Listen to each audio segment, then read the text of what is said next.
Welcome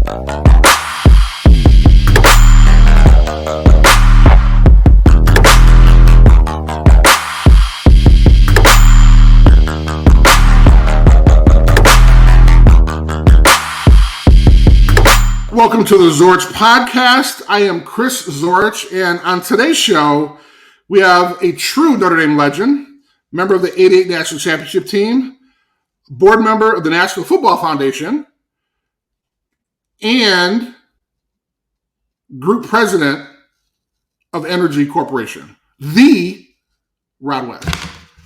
So this is kind of selfish for me because, and Rod doesn't know a lot of this, but I was a year younger than Rod was. So he was Holtz's first, you were Holtz's first class. That's right. Yeah. And I was the second class, but there were a handful of people that I kind of identified as folks like I wanted to be like, that I was looking up to. And Rod, you're one of them. And it's really interesting because when I got there, I mean, I was a fish out of water. I mean, I was a boo-boo the fool. I didn't know anything. And, you know, I would seek you guys out and talk to you. And it was interesting because, I mean, I remember Brandy Wells vividly. He used to hook me up on my haircuts and stuff like that. But then he used to tease me because I had a severe stuttering problem. And so I remember hating him. And I remember trying to, like, when we were in practice, even though he was a defensive back, I would find a way to try to hit him. I don't know why. So for me, it was trying to identify and find guys that I could look up to and lead. And Rod, you were one of them. And I could actually say this, 30 years later, thank you for being who you were because you assisted me in my leadership when I was at Notre Dame. So yeah, you're very kind, Chris. And I can assure you, we've come a long way since one of my earlier memories of you during two-a-days, your freshman year. And I don't know if we were at a water break or if we were in the locker room, but remember you came in as a linebacker. I swear to God, I thought I was one of the best. You and the Mike Ditka, the whole 9 yards coming out of Chicago, and I made a comment to you in between practice or something that I thought you could play real early as an interior lineman as opposed to linebacker. And while you may have had eventually respect for me as 1 year older than you, at that moment when I suggested to you, Chris, that I thought you'd be phenomenal and play early inside because I knew we had needs there, you let me have it Chicago style. And then, Chris, it wasn't literally, it was less than 2 or 3 days of practice later that you were playing on the inside. And right, ultimately, right. Did this dude blame me for saying, I only spoke to you, but I wondered if you would tick off at me because you thought I whispered to the coaches, he's going to be phenomenal, but he needs to play inside. Boy, you let me have it, Chris. You let me have it. Well, man, come on. Well, you know, I mean, you know, you were a linebacker. You know, I mean, there's certain things you wanted to do, and I know, like, so you also played tight end, though, right? Right. I came as a will linebacker and moved to tight end, and after but how was that conversation? I mean, you didn't want to do that, did you? Hell no, I didn't want to do it. And what was worse, going into camp, I was literally competing for the one job, and we wound up recruiting this 6'7" tight end out of Merritt Island, Florida, named Derek Brown. And I'm going Whiskey Tango Foxtrot. Right? You know, so trust me, I know where your head was, dude. All right, so you have this. First of all, you have an amazing life. We're definitely going to dive deep into. But you've been fortunate enough because you've been able to kind of stay in your hometown. And I think this is really interesting. You were talking about 25, 30 years later that you're doing some amazing things back in Louisiana. But I'm going to go way back to kind of how you got into football. Was it something that was it your favorite sport? Did you also play some other sports? What was it like for you? coming out of going into high school, football, basketball, baseball, track was along with the academic stuff was how I stayed grounded and stayed out of trouble. Growing up in inner city, New Orleans, and so I was that athlete, right? There was nothing that I couldn't do. I was good at it. And truth be told, Chris, in high school, I actually thought basketball was going to be it. Oh, really? Excuse me. And Magic Johnson changed the game as I was coming up because, I stopped growing at 6'3". Okay. And Magic Johnson was 6'9" point guard. And I literally had a moment of clarity between my sophomore and junior year in high school that I didn't have the handles to play point guard, and I was too short to play the two guard. And so football wound up being my better shot because I was a terror as a will linebacker, but I was a shooter, dude. If I was inbound, I was in range.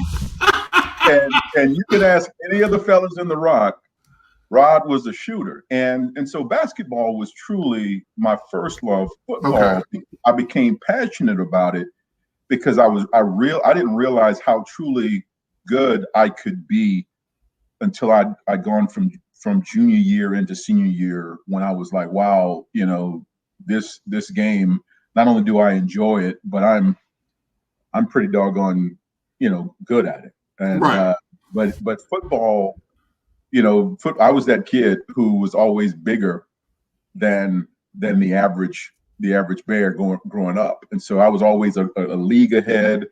All the guys I played against were older than me in all different sports, but it was football and basketball, perhaps more than say baseball and track, is what kept me fast on my feet. Okay, all right. Yeah, so I wound up into football late in the high school game with a lot of tension. My basketball coach in high school was really ticked off. Oh, really? When I made the decision, because I made the decision to go take my football recruiting visits in the middle of basketball season. Wow. And my basketball coach, I don't believe ever really forgave me for that. Really? Wow. And in the true story, in the awards ceremony, look, I was one of the better guys in the school, much less the team. Okay. Right. Sure. Right. I was the guy who, if we were playing your school and you were the one scoring 30 points a game, I was going to shut you down. I didn't care whether you played the 1, the 2, the 3, the 4, the 5. Wow. And the coach was so upset that I missed some games because of or practices because of my recruiting visits. I didn't get one award during the awards ceremony my senior year. And it was so awkward because all of my teammates who were getting all the awards were like, see, that's wrong. Right. Well, and here's the bad part about it, because in high school, and you obviously remembered it, right? Yeah. But these are formative years. That's right. And you would think that a coach would have the wherewithal to say, you know what, if I do this, there's some guys that they're going to think this, they're going to think that, and so it's interesting because when you look at coaching and kind of leadership when we were shorties, no one was sitting down, hey, you're going to be a leader. We just kind of witnessed and saw what people did.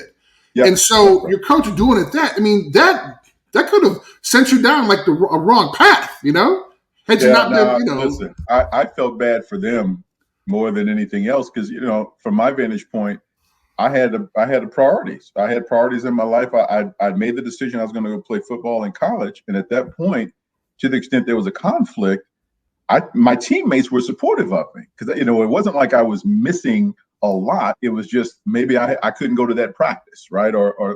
But how important is it when you got an opportunity to have a once in a lifetime chance to go, play college football? That recruiting process of taking, at the time we had five official visits and unlimited unofficial. But I always remember that because, it was one of those deals where you couldn't make everybody happy and you had to make a decision. And from that point on, I owned the decision around the recruiting process to come to Notre Dame. So speaking about that process, do you remember what other schools we lost? I mean, we beat because I mean I've been talking to some guys and I've heard some pretty good schools, and so I mean I'm assuming LSU was one of your schools, or were you just trying to get the hell out of there? Bill Arnsparger was at LSU. Okay, and it was pure. I was a traitor for not staying home at LSU, an absolute traitor. And so that was one, but my challenge there was I knew what LSU's graduation rate was. Don't ask me how. For their players who stayed for 5 years, and think about it, Chris, as you know me, I knew that stuff was important to me when I was 17 and 18 years old. I knew the graduation rates. LSU was one. Nebraska was another. Neil Smith was their defensive end. And he went on to be all world, but he was from New Orleans. Okay. And just a phenomenal school. They wanted me to play their banjo position, which was sort of like their will linebacker, safety monster kind of a player. Right. And Texas A&M was another when Jackie Sherrill left Pitt to come to A&M. And so you had the wrecking crew at A&M back in those days as well. The only issue I had then was the NCAA was sitting at my kitchen table when I came home. NCAA investigator was sitting at my kitchen table when I came home from that recruiting visit. Wow. And the president of A&M, I'll never forget. They picked me up in my first ride in a private plane was my A&M visit, right? But the university president, when I asked him, "Are you guys under NCAA investigation?" This fool raised his left hand, not his right, to swear to me that they were not. I picked up on it instantaneously. Of course, I knew, but whatever doubts I may have had after a phenomenal recruiting weekend, by the way, I can't imagine. Whatever doubts I had were ended when I came home and the NCAA rep wanted to know everything that, Wow. And I'm looking at my dad like, everything? But again, see, this is interesting because when we're talking about, again, kind of failure in leadership, right? I mean, you got this, I'm assuming, over 50, 60-year-old guy talking to this, 18, 17-year-old kid? Talking about, oh, no, we're good. What? Yeah. I was 17, and I had coaches, who were schooling me on what to pay attention to, high school coaches. And trust me, I came to campus trying to figure out what the students were really doing, not the whole partying scene. I was that dude. So I'm assuming, just like everyone else, when you took your visit to Notre Dame, it was snowing and it was like, please explain that, please. It was the high was 17. All I went to an all-boys Catholic high school, and we had khaki uniforms a la the Navy. Wow. So we wore the khaki shirt, slacks, the Navy belt, black shoes. All I had were my church socks, penny loafers, and my Letterman's jacket. When I stepped off the plane in South Bend, Indiana, it was my last recruiting visit. It was 17 degrees and snowing, and I was devastated at that cold.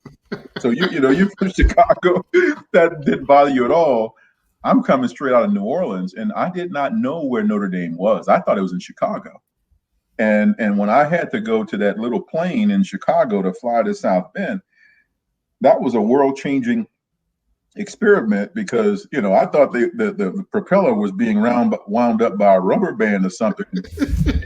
I was not comfortable, but I'll say this, Chris, it was Byron Spruell.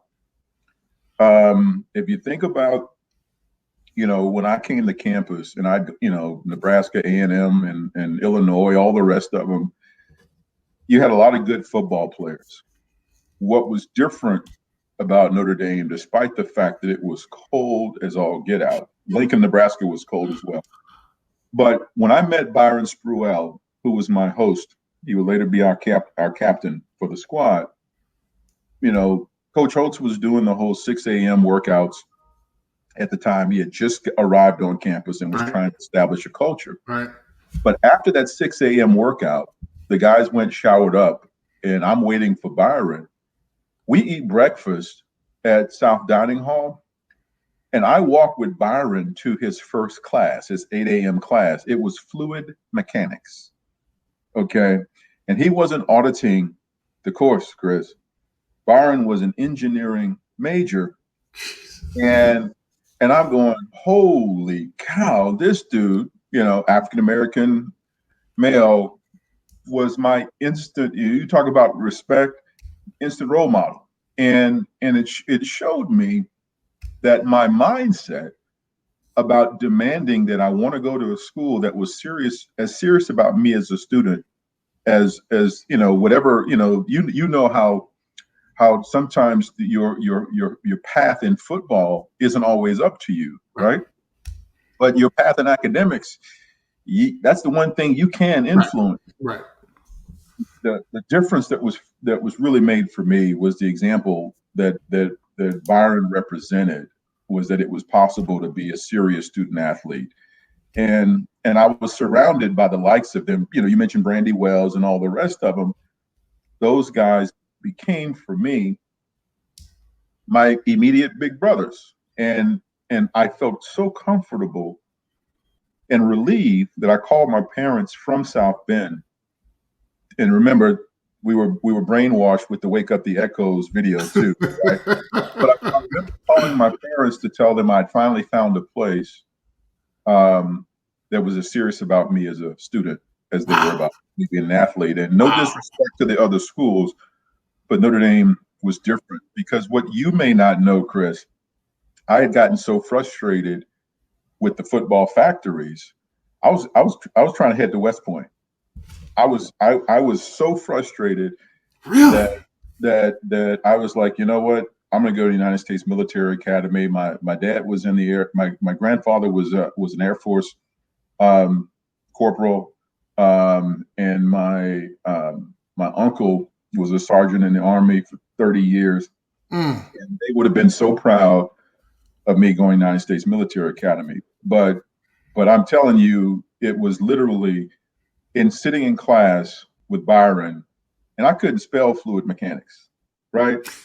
but it was how natural it was for me to see these African-American student athletes competing in the classroom. It just changed the game. And, I was prepared to tell LSU and everybody else, I'm not staying home. And it wound up being just a phenomenal decision to come to South Bend. Okay, so it's kind of interesting because, Holtz got the job a little late, and it was interesting because now it's funny. I'm going to talk about the other Louisianan. Is that the proper Louisianan, or is it? You got it. Okay. New Orleans. Trying, you can go straight New Orleanian. Okay, there you go. I'm learning something. Wound up getting somebody else from the area, but same like Chicago, Holtz, he went and got 6 people from Chicago. Now, I don't know if that was kind of a last minute thing, but how do you get 2 linebackers from Louisiana, you and Mike Stonebreaker? How did that work? Mike and I knew each other, because, and Mike went to one of those high schools that were perennial state champions. Okay. And not only perennial state champions, and I'm going to mess with Mike when I say this, most of the senior football players in Mike's class at his school were just shy of 20 years old. I think he was 25, so Yeah, they were shaving, but oh my gosh. Mike came from a perennial football powerhouse program, and we knew each other because of the All-Stars and that whole deal. But we played against each other, and I believe they beat us by a touchdown. But I didn't, Mike and I didn't hang out together and really didn't know each other, but for the football awards circuits our year. And, the guy who I thought was joining me in South Bend is the current athletic director at the University of Michigan, my high school teammate and best friend, Ward Manuel. And Ward was he was the first team parade All-American. And Ward was the one who I think Coach Holtz initially went after and found me. Really? Wait a minute. Wow. He hadn't committed. But Ward and I were supposed to go to South Bend together. And Bo Schembechler, the week after I came back from the Notre Dame visit, Bo Schembechler comes to my high school, and Ward and I would drive into school together. Whoever had $5 of gas, that's who you know where that story goes, right? So literally, we pull into the parking lot, and the students are waiting for us at the door of the gym where we walk into the gym entrance. Okay. And like, Ward, Rod, Bo Schembechler is waiting in Coach Conlon's office for you guys, and he knows that y'all come in together, so they're waiting for you. I said, wow. Ward, I've already committed to Notre Dame. I'm not going to talk to Bo Schembechler. And Chris, my best friend, just 17 years old, he goes, Rod, come on, quit being a you-know-what. Let's talk to Schembechler. I said, no, dude, my word is my bond. I've already committed. There's nothing to talk about. I literally go around the gym into the front entrance of school. I'm headed to physics class, which was my class. Ward goes in to talk to Bo Schembechler. I don't see Ward for 2 straight days. He's not answering my phone. No. We're not driving to school together. And I kid you not, on a Wednesday morning, when I go to pick him up to go to school, he comes walking out of his house with a Michigan sweatshirt on. No way. That's how I know and learn that my boy is not coming with me to South Bend. Wow. To Ann Arbor. Oh my God. And Chris, I'm telling you, of course, we played Michigan for the first game. Right, absolutely. But listen, I never regretted the decision to come to South Bend. We played LSU my freshman year, going down to Baton Rouge and having the fans throwing stuff at me on the bus, calling me a traitor, the whole 9 yards. Wow. I never felt so at home, but it was tough because Lou Holtz told us we were the worst class in the history of Notre Dame, but like Peter was to Jesus, I never forget this. We would be the rock upon which he would rebuild the program. How about that? I mean, that's how coaches can judge and look at talent. Oh my is beyond. God. I mean, that literally, and I don't care what level, high school, whatever. I mean, you have to have some innate ability to say, okay, you know what? I see this person as X, Y, and Z. Okay, yeah, they're playing this position. I don't think they can, because look at what Holtz did. I mean, how many people didn't he move? Right. Andre, everybody. That's right. All of us came to Notre Dame thinking we would be all world and maybe have a chance to go to the league. And somewhere along the line, we came across some adversity. And for me, moving from, linebacker to tight end was initially a move to fill a gap we had. And I had range in terms of being able to run and catch. But because, you had Andre Jones was wound up being one of my best friends, was coming in as a will linebacker. And my ego was affected, man. I'm no different than the rest of y'all, but right. I wanted to play and I wanted to win. And think about, I think about the decision, through the lens of, well, wait a minute, I'm playing tight end now. And we just, Derek Brown, this 6'7" phenom out of Merritt Island, Florida, is now in a tight end. Hey, listen, and you know this, Chris, game recognized game, right? The film don't lie. It was special. Right. And I automatically had to adjust my mindset to doing whatever I had to do to help the team win and for me to get on the field. And that meant I had to block, and occasionally I had to go to fullback and wherever the team needed in the lineup. And that was, I had to make a mindset shift, And so, but where does that come from? I mean, did that come from your pops? Did it come from your family? Did it come from your high school coach? I mean, where do you get the sense of, man, let me put my ego aside and let me do what is best for the team? Well, I think it was the desire. If it wasn't the desire to win solely, it was the desire not to lose. Okay. Because to me, given where I came from, and you can appreciate this story, I was a fish out of water on Notre Dame's campus culturally, even though I was competing in the classroom. Right. That entire scene for me was foreign. Most of 98% of the kids on Notre Dame's campus grew up with means, right? My daughter graduated in 2017. She walked the campus like she owned it. Right. I was walking the campus like Alice in Wonderland. It was just a completely different experience. But I always knew or believed that football was a means to my end.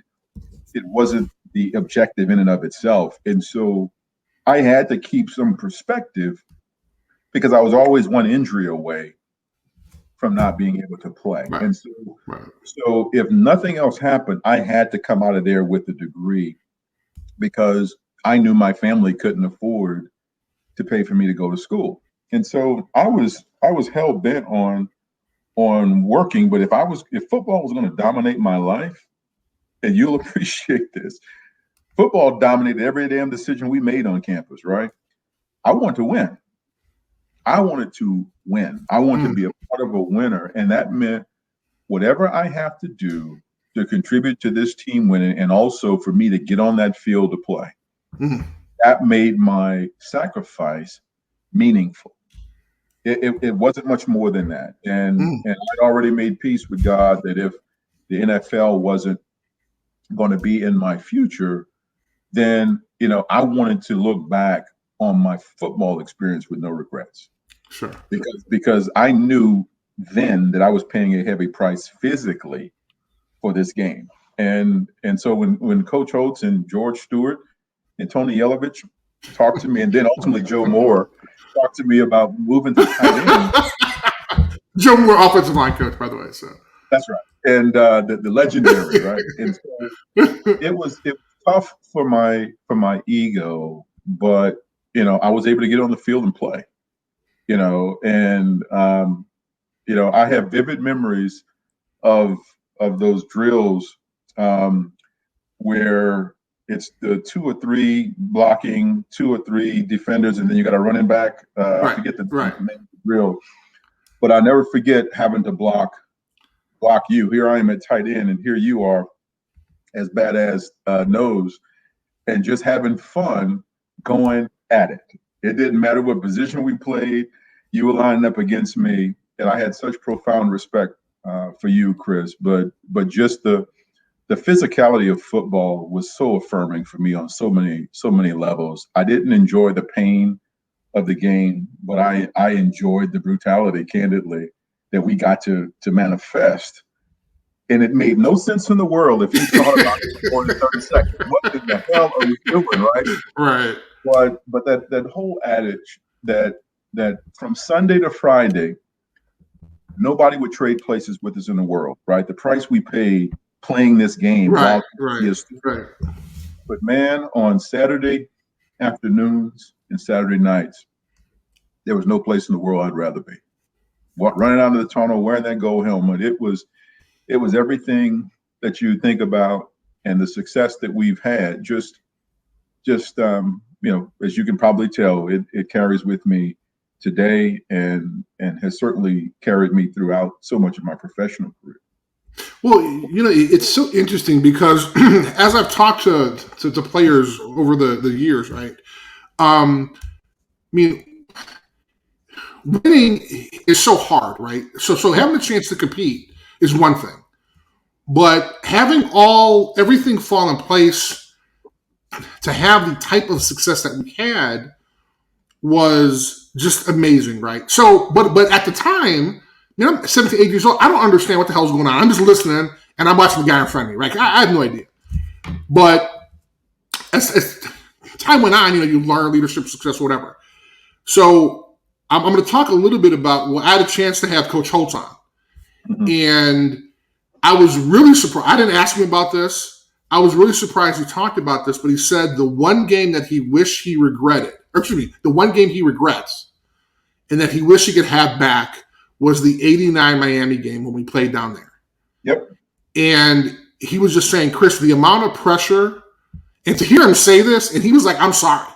And I was like, damn, what do I do? I was like, oh my God, he said this, right? But, it's one of those things where, and, as I got older, I realized kind of the situation he was in. But he was literally on fire. The administration, they were pissed because somehow we became these little renegades, like, we didn't take any shit from anybody, which was different. And I'm not saying that the guys in the past did, but we had this chip on our shoulder. We had this attitude, right? And so there were multiple times, and it wasn't just Miami. I mean, it was USC, it was Michigan. I mean, there were a whole bunch of teams that we had no problem fighting. Right. And for him to kind of say that was really kind of eye-opening. And it was interesting. I don't know if it was old age or whatever, but I think about kind of moments and how hard winning is, and thinking about how, we were undefeated. Yep. And we went to that game and, we lose, but we win the next game.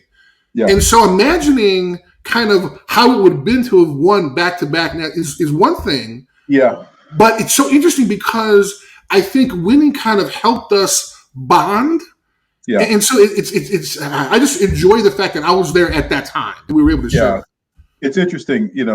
I've been a trustee at Notre Dame now for 11 years. Okay. And I was a trustee prior to that. I spent 12 years as a trustee at LSU. And I can tell you, I now have a better appreciation for the pressure he was under because, in the game that we played, that ferocity, that ego, that testosterone was fuel to us competing. But that the game that we grew up loving is ultimately a business. Sure. And what 𝐓𝐡𝐿tz was representing, what he was building, was a program that was the front porch for the university's reputation. And the pressure he was under was he was a custodian of the brand. And you and I lived through all the good and the bad of Catholics versus convicts, right? And the story that I tell about that was that the Catholics piece played well in the media. But for African Americans had to go home and deal with that, at home, because that wasn't cool under any circumstances. There were folks in the university, let's call it the university stakeholders, okay, who had an issue with the identity of Notre Dame as that tough team that was winning, because the complement of characters that were on the team didn't fit some of the traditional notions of what a Notre Dame student athlete should be from an assimilation standpoint. And so that fight on campus in October of '88 that preceded the game that we went on to win the national championship, they loved the fact that we ultimately won it, that we got the ring, but it did not look good for the brand that we were fighting, that we were like those others. And that was, they, remember that Coach Holtz, you now know it as an athletic administrator. Coach Holtz didn't have, Dick Rosenthal wasn't his only boss. Coach Holtz served all of the influence Notre Dame fans. Exactly. he had the answer to all of them, and they did not. You and I, we loved the locker room scene before the Miami game, right? And we absolutely hated the pregame scene in Miami when we're trying to win back-to-back national championships. Right. But administratively, I can tell you right now, Coach Holtz his job was threatened if we had gotten into another fight. I believe that to my core. And you and I remember how deflated we were when Miami's whole team came out to the hash. And we were like, you know what? I'm getting hyped back. Come on, man. And it was a letdown. It was a letdown that it felt like you got, to use the term, you got punked. Right. And the only thing you're bringing on the road is your running game, your defense, and your bravado. Exactly. And so, I'm not surprised that he came clean with you around that, because I have to believe he was under intense pressure during that game. Give me a moment that was kind of a non-athletic moment for you that you enjoyed, or that was very memorable for you at Notre Dame. And just to let you know, we're going to talk a little bit later about having a child with Notre Dame. So you can't say, "Oh my God, I graduated from the." You can't say that. No. We'll talk about that later. I will tell you, I lived in Keenan Hall. Okay.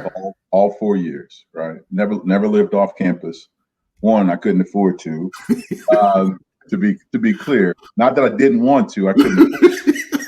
But every year, Keenan Hall put on a show called the Keenan Revue for campus. We did it over at St. Mary's, in the St. Mary's auditorium. And one of the pure joys for me was working with my classmates in the dorm to put on that variety show for campus. And 1 year, I always had some freestyle skills. Dean Brown was a human beatbox. But I did a couple of shows in the Keenan Revue. One was a bodybuilding contest with me, Anthony Johnson, who was my roommate, and this guy Tom Shaw. Tom Shaw was 6'6", 120 pounds. Oh my Lord! And if you can imagine a Mr. Olympia contest where Anthony comes out in his speedos, all oiled up, and he's doing the whole thing.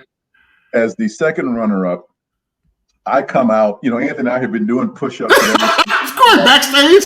We're all oiled up. And I come out as the runner-up. I'm doing my thing, and then Tom Shaw, who's a captain or admiral in the Navy now, but Tom there's this dark spotlight, and you're hearing this music, boom, boom, boom, boom, boom, boom, and the curtains open, and Tom Shaw, in all of his 6'6", 120-pound glory, is in speedos, and the campus is rolling over with laughter.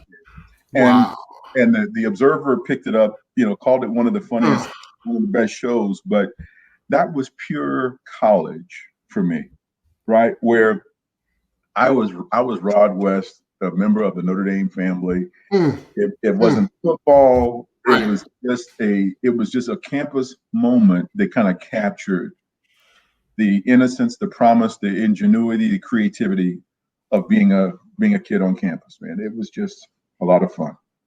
Well, speaking about being that kid on campus, and as I was doing my research for my friend, which is kind of weird, but I still had to do it.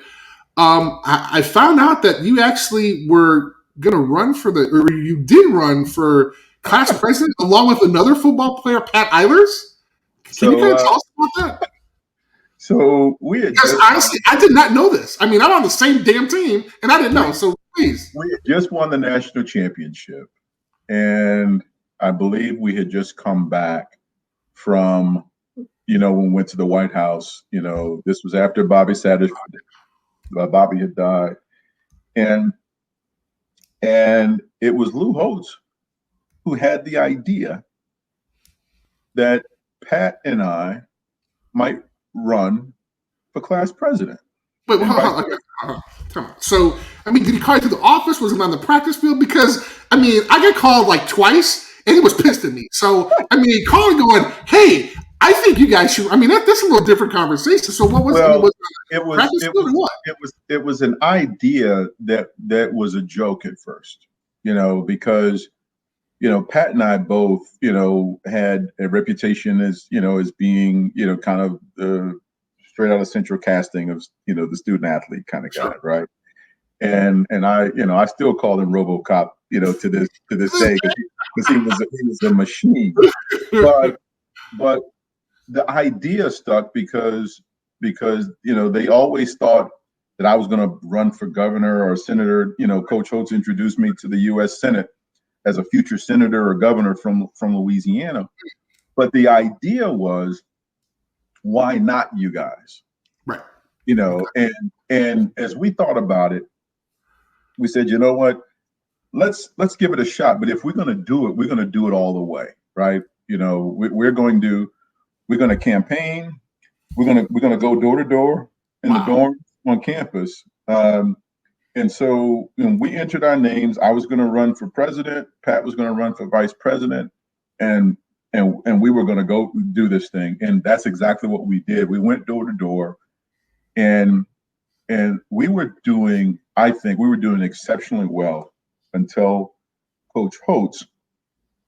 And you think about what you and I just talked about in terms of the image, sure, of the program and the pressure he was under, right? Think about what it would have done. And again, we're now, as as 50 somethings now. Right. Think about what it would have done for the image of the program had we been successful, right? But Coach Holtz couldn't contain himself. He actually spoke out in support of us running. And I don't know if it hit the observer or what, but the students who we were running against thought it was so patently unfair that Coach Holtz would weigh in. And all Coach Holtz was doing, he was enthusiastic about his two players, right? He was he was, telling everybody who would listen about it, but it wound up backfiring on Pat and I, because the students who ran and ultimately won thought it was unfair that we were in the race to begin with, coming off of a national championship and having the coach, endorsing us. But Pat and I, we went out old school. And when I tell you we put the work in and went door to door, no way. That's exactly what we did. And believe it or not, the students thought it was the coolest thing. Wow. But they did think it was unfair that we were football players who were running. Wow. It's one of those, you're taking one of our slots, right? And you guys have enough to do, and you don't have time to be class president because you're football. Exactly. Now, you fast forward what? Like, wasn't Robinson, wasn't he the class president? That's exactly right. That was like what, 16 or 15, something like that? Right. It wasn't that long ago. And I remember sending him either a text or maybe Pat beat me to it. But I told him, I shared with him the story about Pat and I. Yeah. That is amazing. So, okay. So you have this, so let me get this straight. I'm not sure how many degrees you have. I counted like 12. I'm not sure. So, all right. So after Notre Dame, what made you decide you want to go to law school? I mean, there are other things out there, right? Yeah, I mean, you got an MBA and got some 4 other words or something like that. True story, Chris. Back in the 80s, might have been the beginning of CD-ROMs, but I knew that that football wasn't going to pan out, I was ultimately going to law school. Okay. I came to Notre Dame thinking I'd be an engineer, and after a year of engineering labs combined with advanced calculus, combined with fall camp, combined with being in the lab by myself at night because all the rest of my classmates had already done the work while I'm at practice. Oh my God. Engineering was not going to be it was not going to be my future. But I knew I was going to law school. But I'd studied to take a practice law school, the drill, the 𝐓𝐡𝐞, right? On the way up and back from the Stanford football game, right? We had a long flight to Palo Alto, Yeah, right? I didn't know that. I was literally going through the Barron's 𝐓𝐡𝐞 binder. Oh my gosh. On the trip up and the trip back, because it was 3 hours, 4 hours, whatever the time frame was, right? Wow. I was going to take a practice test just to see what the 𝐓𝐡𝐞 was about, because I wasn't sure whether, I'd go to combine or anything like that, because, I'd had an injury, my knee was injured before the Michigan game senior year, and I was out maybe 2 or 3 weeks, so I was already preparing for life after football, but it was a practice test. Okay. I wound up getting into several law schools based on that practice test result. Really? I didn't have to take the 𝐓𝐶at again. I went to Tulane Law with a 50% scholarship based on that 𝐓𝐶at result. But the question for me was whether I was going to stay at Notre Dame for another 3 years or come back home. Okay. And no disrespect to my beloved campus, I was ready to get the hell out of South Bend after my senior year. Just the winters alone, Chris. Just the winters alone. Wow. But no, law school was inevitable for me. And after I had a 5th year where Coach Holtz asked me to stay another year, and I told him, I said, "No, Coach, I'm done. I'm 2 knee injuries in. I'm done." And I went on to law school. 10 years later, I'd find myself back in the MBA program at Tulane. Literally, I graduated from the MBA program 2 weeks before Hurricane Katrina. I was in a developmental role, literally learning the physical part of the electric business, not just the legal, regulatory, finance, but the physical manifestation of the system as a developmental role while I was going through the MBA. I graduated from Tulane's executive MBA program on August 13th or 14th, 2005, whatever that Saturday was. And literally 2 weeks later, Katrina hit, and to change the trajectory of both my life and my career. But well, I'm going to ask you about this, because this is one of the things, and I wanted to save enough time because I had the opportunity doing my research again on my friend. You gave this amazing talk, and it was a New Orleans TED Talk, right? Exactly. The TED Talk year anniversary. Okay. Right. I'm sorry. This was the 10th year anniversary of Katrina. Right.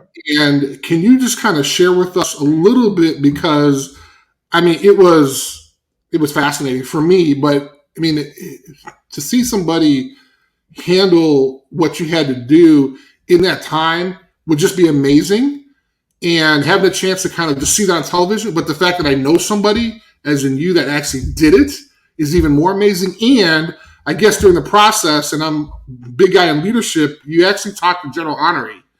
So yeah. I'm a huge fan. I'm not gonna lie, I love him. So can you just kind of walk us through a little bit about kind of what that was like for you, and what you guys were able to accomplish? So I guess the perspective that you're talking about on the TED Talk, it was a 10th anniversary, and it had to do a lot with reflections on leadership. And the challenge of Katrina, has been well chronicled in terms of the devastation of the city and the floods and things of that nature.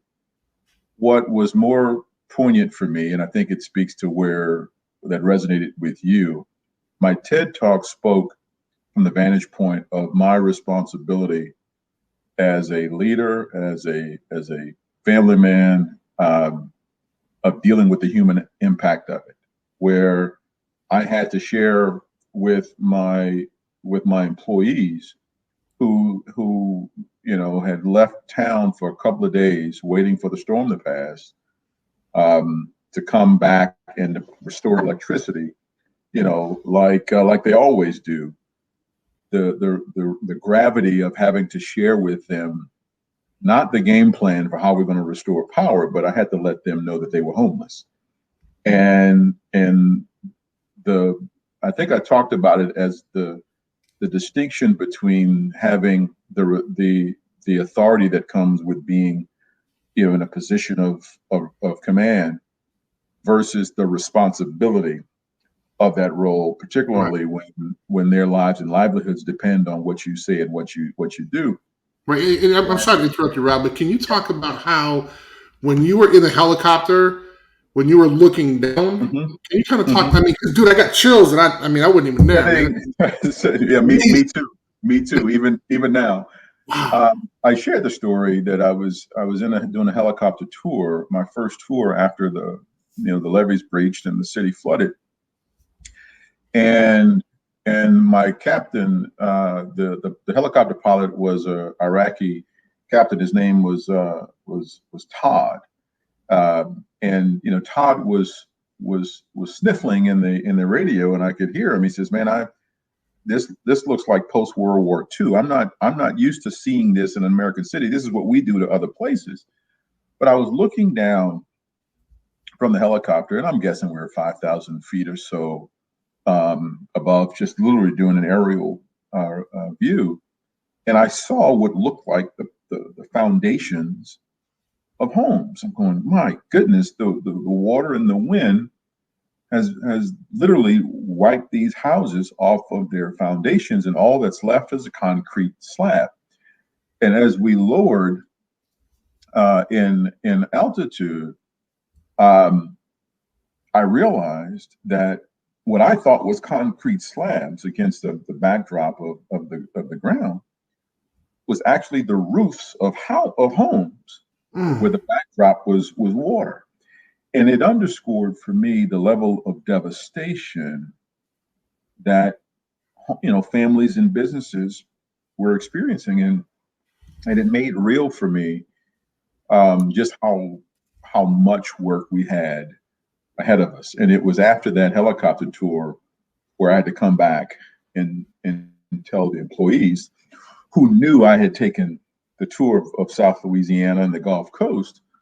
I had to tell them that this was not a normal storm, where you come back and you get people's power back on. And for me, it was one of those sentinel moments, because I knew that the future of the Gulf Coast and the future of the city of New Orleans was going to be dependent upon our ability to rebuild the electric and gas system serving the region.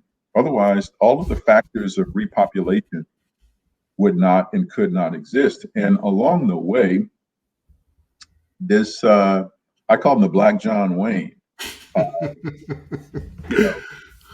He had been sent by President Bush to lead the federal recovery effort and response. And every morning at 6:30, the Black John Wayne, also known as Russel Honore, General Russel Honore, would get the briefings from his lieutenant, and I was there at the table, because he couldn't do his job without knowing where I was going to be able to get electricity back, and we couldn't do our job without the protection of his special forces. And his job was to bring in federal resources and provide law and order where there was none. My job was to light the city up as quickly as humanly possible. And today he is he's Uncle Russell to me. Because at this point, so much of what I view as disaster response and scenario planning, I learned from him.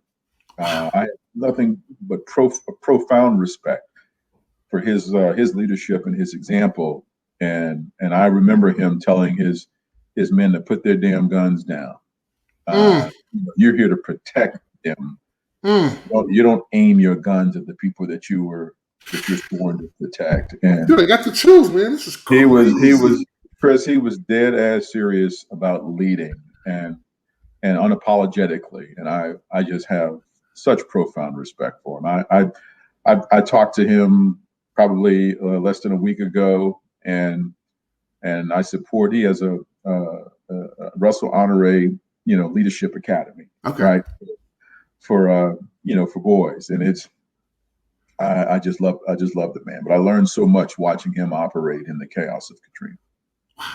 And can you talk a little bit more about kind of what your company did as kind of one of the goals to kind of light up one of the bridges? Oh, you remember that? Talk a little bit about that? In the darkness of Katrina, everything was out. It was pitch black, and we were desperate to find some way to let the citizens know that we were there and that we had not forgotten about them. And I don't know how many codes we might have broken to make this happen. But for those of you who are familiar with the city of New Orleans, there's an iconic bridge called the Mississippi River Bridge that connects one side of the city to the other, the West Bank and the East Bank. And we found a way to light up the bridge. And in a sea of darkness. When I tell you 100% of the grid was out. Oh. The city of New Orleans, except for those who had on-site power, 100% of the city was dark. And we decided to light up the bridge to let the citizens know, because you could see the bridge from quite a distance, to let the city know that we were on it. And as soon as the water would subside and make it safe for us to do so, we're going to be out trying to figure out how to restore life to the city. But that was literally, there was a crew of guys who stayed back with me because everybody else evacuated, but we stayed in that Hyatt hotel with the mayor and some others before Honore came, and they were determined to do something. Even though they're I'm assuming their homes. I mean, everybody. Everybody. They didn't know what their future was going to be, but remember Lou Holtz with what's important now. What's important now wasn't me worrying about what was going on at my house. What's important now is that I found a way to bring lights to the city, and it wound up being a beacon of light for us. Perhaps more than the city, because we needed a reason to not wave the white flag as well, and being able to provide at least some lights to the bridge gave us hope, because from that network, from that connection, we began the tedious process as water receded of bringing power back to the city where it was safe to do so. I mean, so was it like, okay, we got one block, man, we got the crew in there, but boom, that was it. I mean, was it that slow? I mean, was it like that? It was guerrilla warfare. Oh. Because what the winds didn't blow down, the water inundated. Oh. You learned at 5 years old that electricity and water doesn't mix. Bingo, right, exactly. So there was so much of where we could perhaps bring power back. But Chris, if you evacuated from your home, you didn't know that your home no longer existed. You just thought, much like my employees did, that you were going to go away for a few days and come back when the lights came back on. Right. And it wasn't until I think a week to 10 days later when we started doing some of the road trips to Atlanta and Houston and other places where citizens had evacuated, where I had an opportunity to tell them, I know you're thinking that the reason you can't come home is because the power company didn't get your lights back on. But let me tell you, you lived on Caffin Street in the 9th Ward. Your house doesn't exist anymore, right? And you think about what's that conversation though, right? I mean, it's not really a conversation. It's a bludgeoning, because you're not prepared to hear that. You're prepared. You want to know, when can I come back, and why won't you let me come back? You're not prepared for me to tell you your entire block no longer exists. Wow. Those were the kinds of conversations we had for about 80% of the city. 80% 80% of the city. Either your house was wiped off its foundation in some of the more devastated areas, or your house was flooded. Or if it wasn't completely flooded, you didn't need but 6-8 inches of water to destroy all the sheetrock. You got to strip it down to the studs, right? And it was those kind of conversations that brought the gravity of devastation of this storm. And don't get me started on the people who lost their lives because they stayed back. And by the time the water rose, they were trying to hatchet their way out of their roofs. It got real fast. And that's one of the things that General Honore and I don't talk about because we have some very vivid memories of people who lost their lives. And those sentinel moments, for me, those were dark days. But Chris, you need to know that my teammates, and certainly Coach Holtz, were calling, texting. This is the early days of text. They were calling and texting and checking on me regularly to make sure that I was okay. Because, it was everything that you and I learned about, count on me, what's important now, the teamwork, putting a plan together, planning for success and winning, doesn't just happen, you prepare for success. All of those things I had to call upon and bring to bear, during the dark days, man, and it was my teammates who lifted me up when I was being looked upon by my employees to be a rock for them. I had to have some folks to lean on, and look, my family was evacuated, so we lived in that Hyatt hotel from the Saturday before that Monday Katrina hit until right before Christmas. No. Yeah, man. Yeah. And I don't have the capability. I apologize. I don't have the capabilities to show pictures, but on your talk, you actually show the Hyatt. Yeah. Windows blown out, and it was insane looking, man. Yeah. No, listen, it's all there, and those memories are emblazoned in my brain. The lessons I learned from them, I can only now from a cathartic standpoint, I share the lessons learned, because the old adage that, in school, we get the lesson first and then we're tested. Right. But in real life, we're tested first and then we learn the lessons. And so for me, the lessons around leadership, preparedness, I don't have to go into a book to read those. Right. They were thrust upon me. And look, there were a lot of things that Katrina exposed, and because it exposed it, we're a better city, we're a better region, we're a better country now responding to disasters than we ever were before. I lived through it. From the president to the governor, to General Honore, to the police force, the men and women of the utility company Entergy, where I work, and literally the thousands of people, who volunteered from all over the country and the world to help rebuild after. And it became a model for how we respond as a country. Sure. To disasters, after, both lessons learned from things that didn't go well, things that we're pretty doggone good at this point. But I can tell you, my friend, that adversity reveals character. I learned a lot about myself and other people because of what we went through. Wow. And interestingly enough, when you talk about Entergy, your company, I mean, they made a decision to go back to New Orleans. Yeah. I mean, you want to talk about, I mean, I'm sure that's one of the reasons why you're still there, right? But the idea of saying, hey, let's go back. I mean, yeah. I remember the board meeting, because there were other cities who were literally offering Entergy literally millions of dollars. Tax breaks, tax incentives to relocate our corporate headquarters to other cities.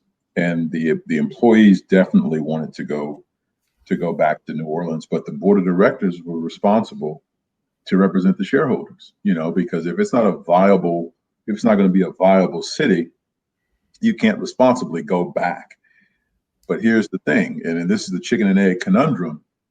New Orleans would not be a viable city if Entergy didn't go back, right? That the only way it could be viable was with us there. And I remember making the presentation to the board of directors around what it would take for us to come back and to make it work. And I use the analogy of making a gumbo. And now I know you don't know anything about that, in Chicago, but down south of the Mason-Dixon line, the gumbo starts with making a roux, and you have all the different ingredients. And I use the ingredients metaphor to talk about housing, infrastructure, banking, insurance, but electricity and gas being a catalyst upon which all the other factors of repopulation would require. And so the board decided that we were going to come back and let me tell you, the city's been reinvented, I don't know how many times in its 300-year history, but Katrina was a defining moment for the United States, and certainly for the city of New Orleans, man. And I'm so proud of what we were able to do, and candidly, whether it's education, healthcare, police, quality of life, Katrina exposed a lot of the underbelly of the politics of poverty, of certainly politics of race and the connection of poverty and disparities in healthcare and education, and kind of gave us an opportunity to press the reset button. Wow. That was a good thing. That was a good thing. Well, and to be part of the history of where you grew up, right? So this isn't like, hey, went to Notre Dame, I got transplanted. I did really well in this situation in Arkansas, somewhere else. I mean, this is when you talk saving lives, when you talk, hey, this neighborhood, you play on that street, No, listen, this was my backyard, man. And one of the things that I would tell citizens, hey, we live here too.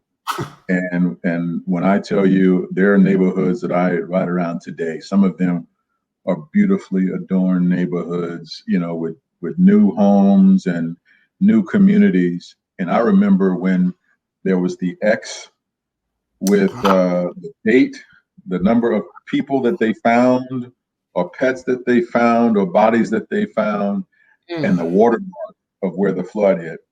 There are neighborhoods that I go through today that are absolutely pristine and beautiful. And I'll have a flashback. Usually I'll keep it to myself, but I still remember going through this city and it looking like a war zone. And so I can tell you, I'll carry some of that to my grave, but these were neighborhoods that I played in, that I grew up in. Think about all the different schools and playgrounds and parks in the different neighborhoods of Chicago that you can remember, between the ages of 8 and 14, 15, that you played in, and some of those places no longer existed. That's how cataclysmic this was for certain neighborhoods in the city. Wow. Well, I mean, your leadership obviously has really assisted a bunch of folks, but I want to talk a little bit about kind of when you talk about board representation, board leadership. I've had a chance to be on some smaller schools on their board, and it's a huge responsibility. Yeah. And can you talk a little bit about kind of your experience with your board involvement, but also kind of talk what you can. I mean, I know there's kind of deep, dark secrets, and you guys have special powers on Notre Dame's board, but kind of talk to us a little bit about kind of where you see the direction of Notre Dame going in the future, and kind of really what that. And again, I'm kind of this is you're 18 years old, showing up from Louisiana with a Letterman's jacket and penny loafers, and now you're bored. So I mean, just kind of talk a little bit about kind of how that is. Although, and I'm sure a lot of people on Notre Dame's board, they graduated from Notre Dame, but the experience, if you think Notre Dame is in Chicago, and you come from where the average temperature is probably like 76 or something like that, and you walk into South Bend. I mean, that takes a little adjustment. So really kind of talk us about that. People should know that the Notre Dame board is not populated with folks who, one, don't have a love for the university. That they have a deep love for the university. One of the sort of the gravity of the Notre Dame board is that you are a custodian along with the fellows of Notre Dame. You're a custodian of the brand of the Catholic charism of the university. And when someone would ask the question, so what do you all talk about on Notre Dame board? Obviously, there's a big difference from Notre Dame and, say, a state school, where proximity to the football program, is what the board pays more attention to than perhaps the academic side. The biggest issues that come up in the Notre Dame board space are around the Catholic character of the university. And what are the implications of that Catholic character and Catholic identity in the student body, in the faculty, in the academy and the curriculum? What does it ultimately mean for you to be a Catholic university, at the same time seeking to compete as a tier 1 research institution, against the likes of some of the more secular institutions like Harvard, Yale, the Ivy, Stanford, the whole bit. And yes, there's going to always be the debate, around Notre Dame athletics and football as to whether or not Notre Dame should join a conference, right? And the economics around that versus, say, the identity of Notre Dame as the brand. But, LSU was a little bit different in the sense that LSU had hospitals, had 10, 11 hospitals and 9 campuses. Okay. And you couldn't get people to come to a board meeting to talk about higher ed and public health. But if you decided to change the ticket policy for LSU's football team, the cameras would be lined up against the wall. I call it the pedagogy of athleticism. And it's a cultural thing. But Notre Dame is dead serious about preserving its Catholic character, notwithstanding the fact that some of the more conservative, Catholic stakeholders will never think Notre Dame is Catholic enough. But those types of issues are the ones that the university tackles, I think, increasingly openly and honestly, because Notre Dame has a lay board. It's not just the priests, the Brothers of the Sacred Heart, Holy Cross, rather. Sacred Heart's my high school, the Holy Cross Order. It's a combination of stakeholders at Notre Dame asking the question, what does it mean to be a Catholic institution, and what price are you willing to pay to compete against everybody else? And it's far more serious than most people know. And I have a profound respect for the board service, because I know now that there's a far greater liability you have being a board member, given there's so many stakeholders. But most folks could care less about all those issues. They want Notre Dame to be like it was when they went.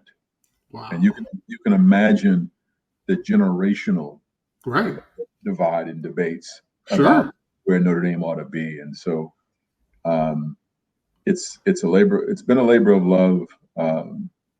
It comes at a price, but I can tell you that the folks who serve on that board are dead serious about getting it right, Chris.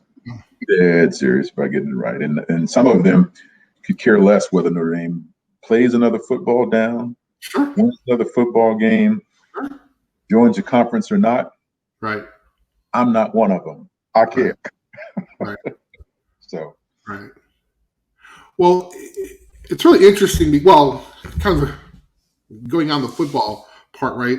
And I think this is kind of coming full circle, right? Because you were a great player in high school, had a chance to go to one of the premier institutions in the country, win a national championship, and now you're kind of helping shape and form the sport. So you were just elected, or you've been on the board for the National Football Foundation? I joined the National Football Foundation Board of Directors in 2013. I'm sorry. Okay. I've been on the board for quite some time. Okay.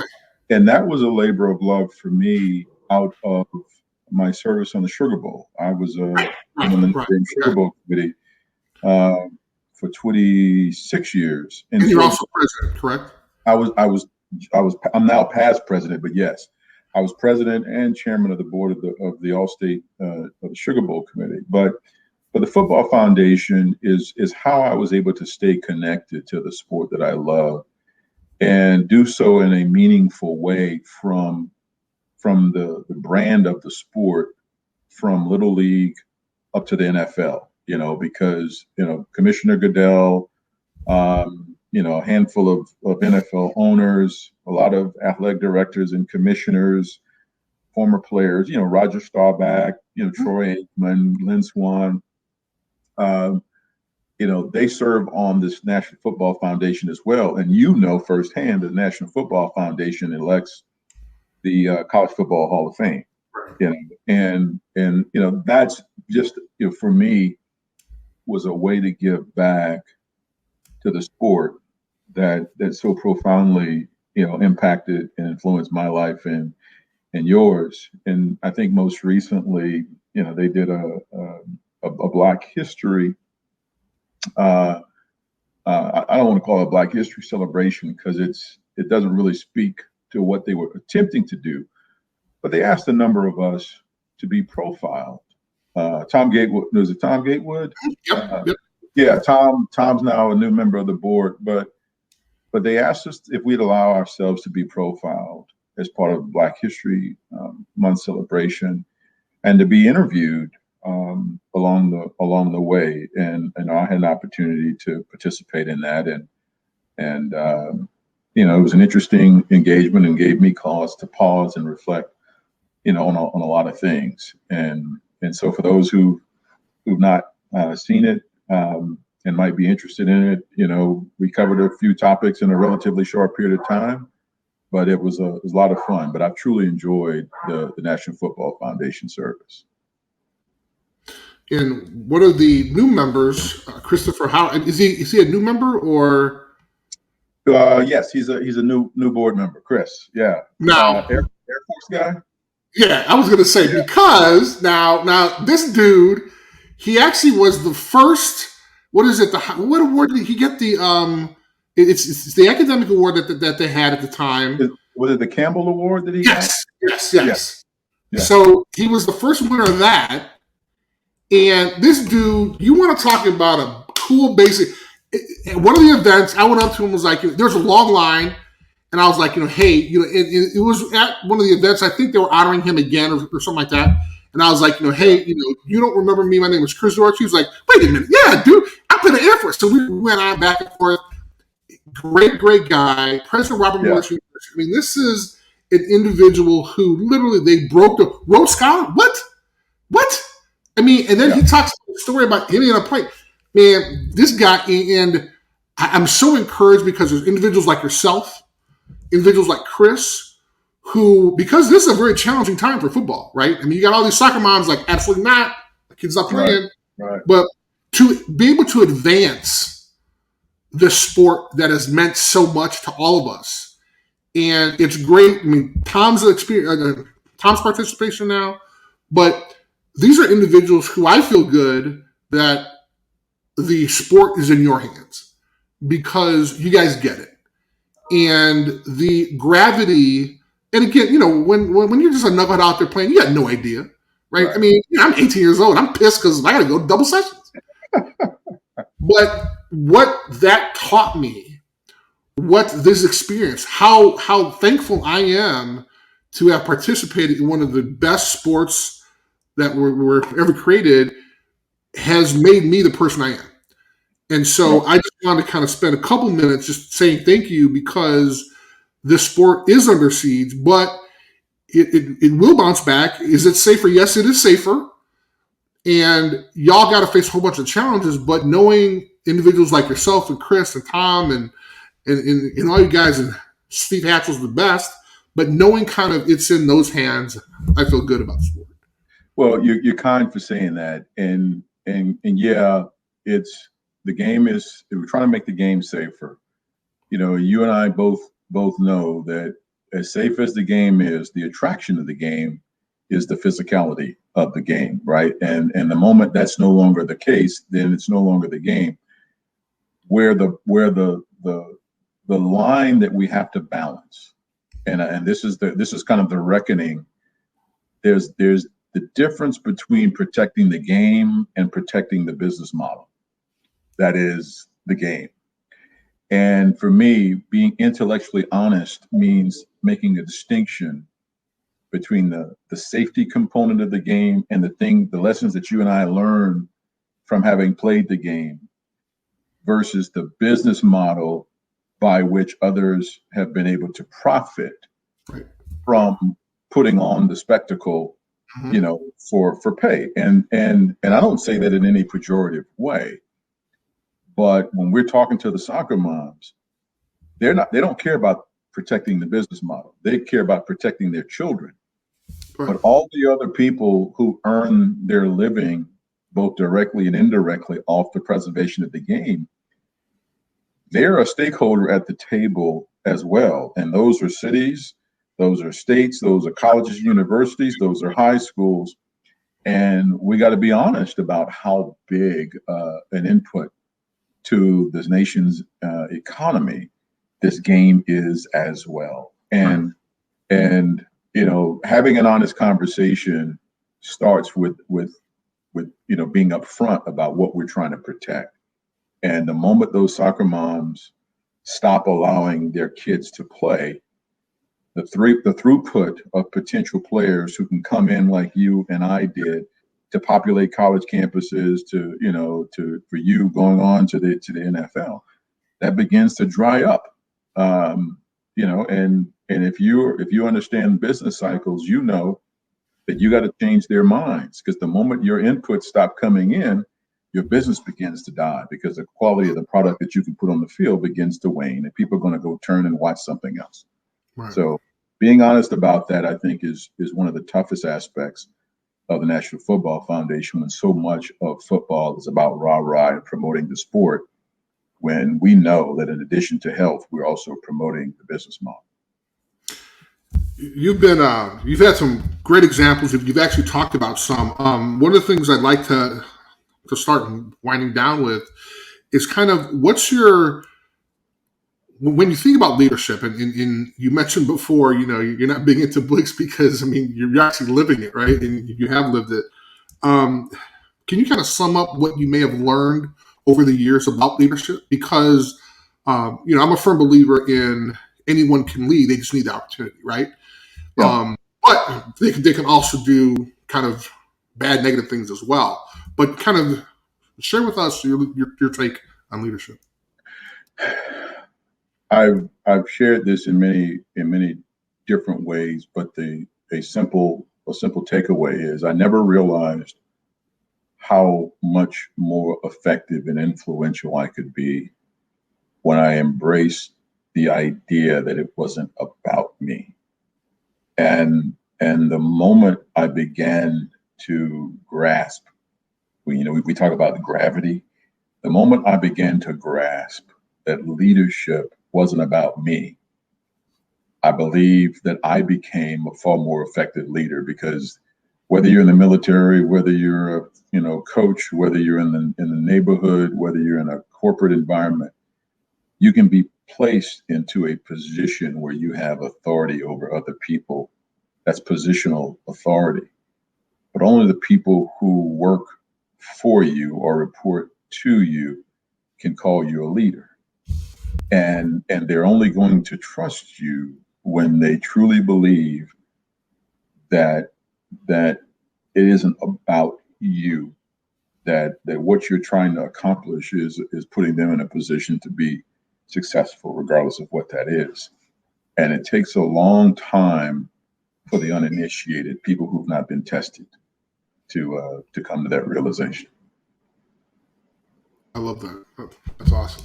Okay, last question, Rod. This is not going to be really too hard, but I'm really curious, because you've kind of led this very interesting life of success. What would a 50-something-year-old Rod tell your 18-year-old self when you showed up on Notre Dame's campus? Wow. Great question. The first thing that I would tell the young Rod would be to actually slow down and enjoy these 4 years. Okay.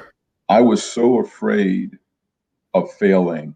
I was so afraid, coming from a background of scarcity, Sure. where what I didn't have, as opposed to all the other kids, that I did not truly allow myself to have fun. I was so serious that I didn't get to enjoy every moment along the way. I had my moments, sure, but I would tell that young Rod West, don't take this period so serious as though every decision you make, has the weight of the world on it. Slow down enough to enjoy the journey. And you know what? Andre Jones might be right. Drinking a little bit more of that old English isn't a bad thing. Oh my God. Okay. Side note. So Andre Jones was in my class. Yeah. Y'all were boys. Yeah. Unfortunately, he actually just passed away recently he actually had a brain aneurysm. Yep. And it was interesting because he had a really interesting personality. A lot of guys liked him, a lot of guys hated him, but he was part of that team. And we actually shared this before we started the interview. And I'm going to talk about this because, it was so interesting coming from Andre Jones, but about a couple of years before he passed away, we're all in this huge email thread. And I'm sure, I don't know what sparked it, but he talked about how he wasn't a perfect person. He wasn't a perfect man. He wasn't perfect this way and that way. But in 1988, when he was 20 whatever years old, he was perfect. And I was perfect with you guys. And I got this email out of the blue. I got the chills now, but I'm just kind of talking about it. But I remember reading it going, what? Did his wife do this? Because he wasn't that guy. He was the first to kind of tell you how great he was at DeMatha. This is everything, right? And to kind of say that, for me, was just kind of one of these aha moments. And, we actually had a chance to see each other kind of after that and stuff like that. But, it was so interesting because it was, the relationships. And it's funny because now that as we get older, and unfortunately we're losing our teammates, all of a sudden these moments are special, right? Yeah. Yeah. And I can remember, for me, one of my favorite times on that campus was going to summer school. Yeah. Classes, yeah. Yep. You had 3 or 4 hour class one day, but that was like all you had. Yep. And you had, and at summer school, there were a handful of students, but like damn near all the athletes went. For me, dude, if I went home, I don't know what would happen. Right. Notre Dame for me was like, it was like a safe haven. I'd get shot hanging out the house. But it was so special because now, we're kind of cheating a little bit because we didn't have athletic dorms. But for the summertime, everybody was in the same dorm. It was awesome, man, because I remember looking down the hallway, going to the hallway, or looking at people, and I'm walking through there, and I'm like, damn, this is the life, And I just remember there wasn't a lot of pressure during summer school, unless you're Andre taking like 50 courses. But the idea that we can kind of hang out and be kids again. I loved going to summer school because for me, man, that was just this time where we gelled. It was just us. It was It was amazing. It was absolutely amazing. And those memories are few and far between now. Because we have life now, right? Yep. And just being able to kind of think about those and kind kind of think about and kind of hearing from you, kind of your experiences, right? I didn't live in Keenan, but I always went to Keenan Revue. So, I mean, I learned something this evening about my boy who lives in New Orleans, and it's just so gratifying to see that. I mean, although, because I hated Notre Dame sometimes, man. I mean, I was there and it was hard. I wanted to go to the crib. I wanted to go home, but hanging in there now and being 52, I realized that was the best thing that could happen to me. Well, I share that, and 52 now. I'll be 53 in June, and belated happy birthday to you. Excitement for me, and you'll appreciate this. Stage 4 upgrade 131. That's all I say. Okay.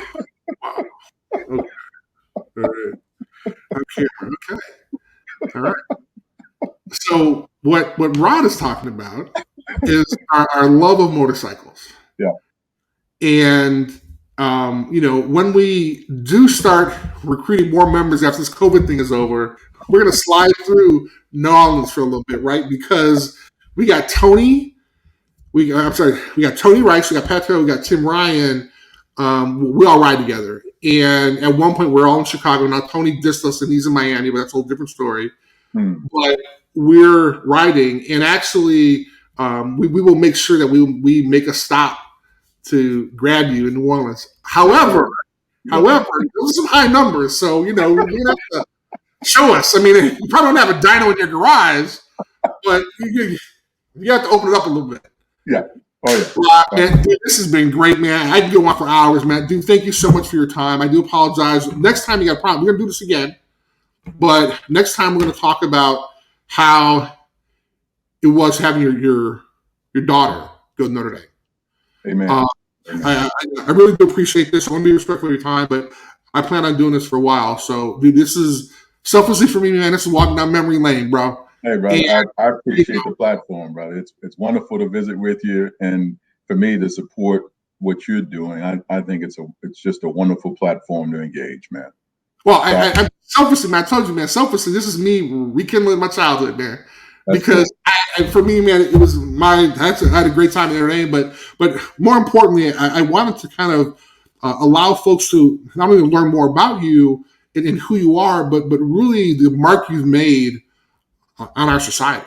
And I say that, and I know I won't get too big, but the idea that you helped lives, back in a time that was so crucial, and you made those commitments, and you made those decisions, and your team sacrificed a lot.